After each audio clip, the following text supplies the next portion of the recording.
When we will be flying in our genetically engineered dragons, or living in Atlantis like condominiums under the ocean, or flying back and forth from a friend's place in Mars, we would also be heading towards war.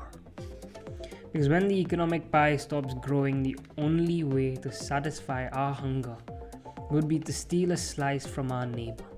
And that evergreen growth that economists salivate over will end, and economies will stop growing. And as economic growth the world over slows down, but human tendency and desire for more power, more things to engage in remains, we will go to war with each other. Why?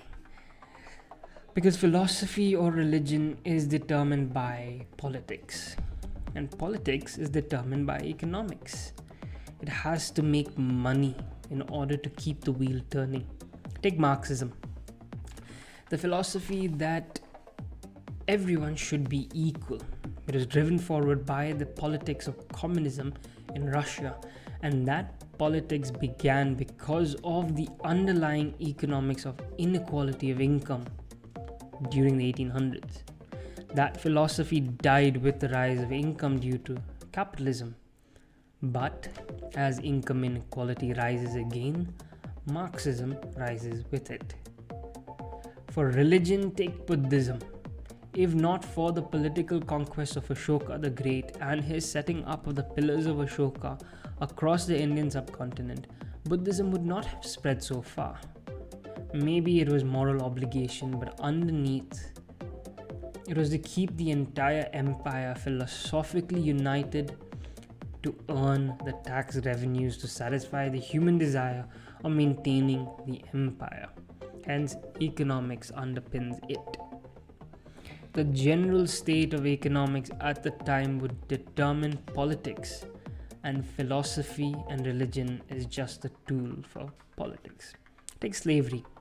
Most of the abolishing of slavery happened after the Industrial Revolution had begun in 1750.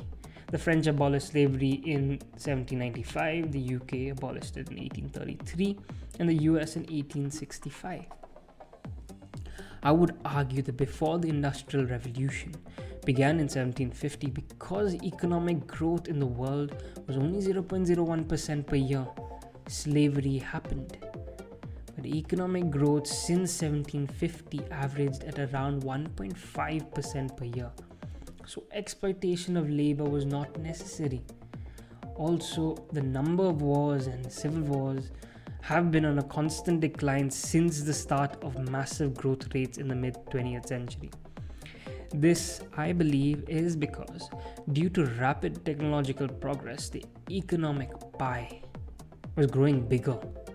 And human beings and countries, in order to fulfill the desire for more, chose instead to invest within their own borders on research and development, in improving technology and infrastructure, and expanding businesses abroad with globalization instead of war.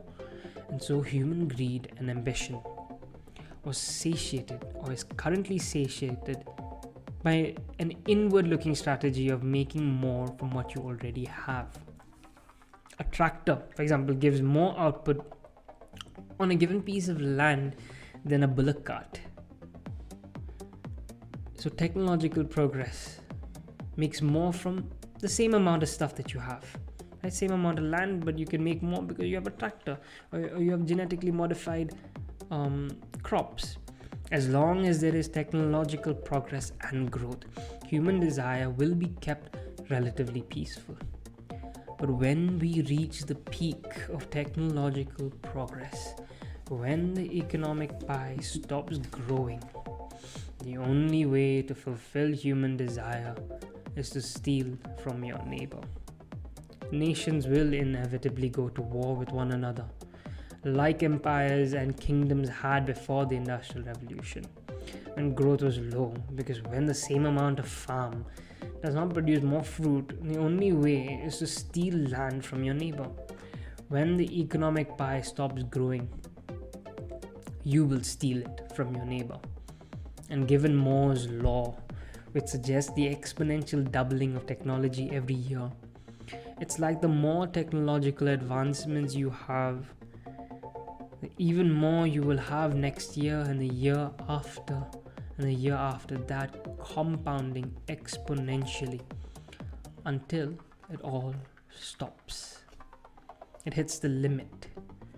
It's almost as though the inevitable doom comes even closer and closer after every passing year. Exponentially closer. It's like you take one step forward and death takes two. Anyways, thank you for watching. Thinking Clown.